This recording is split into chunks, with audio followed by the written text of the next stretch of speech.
Deux tranches de pommes de terre les unes sur les autres pour qu'elles puissent bien se coller à la cuisson. On dépose notre dernière rondelle. J'ai préparé 2 papiers sulfurisés qu'on va mettre par-dessus pour bien les aplatir et avec une plaque leur donner du poids. Et on enfourne ça à 180 degrés. On fait ça 2 fois pour avoir 6 ravioles. On passe à la marinade du bourguignon. Donc j'ai préparé mes viandes, les carottes, les oignons, le persil, thym, laurier pour donner de la saveur. Et la petite astuce sur le dernier oignon, je l'ai coupé juste en 4. Je viens planter des clous de girofle pour infuser notre bourguignon. Bourguignon, 120 de Bourgogne, c'en est pas un. Et on y va. Sel, poivre à la fin. On filme et on lui dit bonne nuit. Notre viande a mariné toute la nuit. Je vais la filtrer pour récupérer que la viande et les légumes. Je remets ma viande dans mon bol et on va tout mettre à saisir. De l'huile végétale. On mélange bien. On ajoute de la farine pour épaissir le mélange. Ça s'appelle singer. On va pouvoir ajouter notre vin de marinade. Petit coup de mélange. Hop là. On laisse bouillir et après on cuira à feu doux. Le bourguignon a bouilli, on va pouvoir ajouter le lard fumé, les champignons revenus, un coup de mélange. Regardez comme c'est gourmand.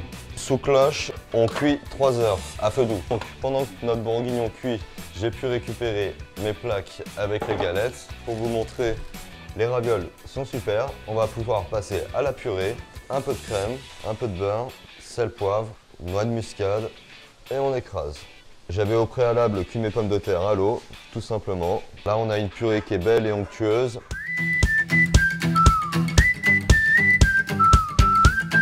On garde le reste pour la suite. Je vais mettre ma purée en poche à l'aide d'un sac de congélation. Pas mal la purée. Je mets toute ma purée dans un coin. Avec un ciseau, on vient faire un trou. Et là, on vient coucher la purée directement sur le bourguignon. Ça évite que la sauce et la purée se mélangent de faire ça. Et ainsi de suite, jusqu'au milieu. On va étaler pour que ça soit quand même bien uniforme. J'utilise une palette, tranquillement. Fais bien attention que la sauce ne passe pas trop par-dessus la purée. Voilà, bien emprisonnée. Et là, on va passer à nos ravioles garnis de bourguignon.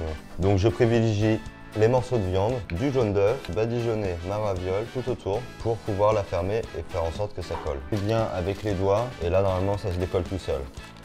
Voilà, c'est ce qu'on voulait. Et on la place debout. On finit de coller si ça n'a pas collé partout. On enchaîne sur les ravioles suivantes. Donc pareil, jaune d'œuf pour faire la colle, couche de bourguignon au milieu et nickel, ça c'est joli.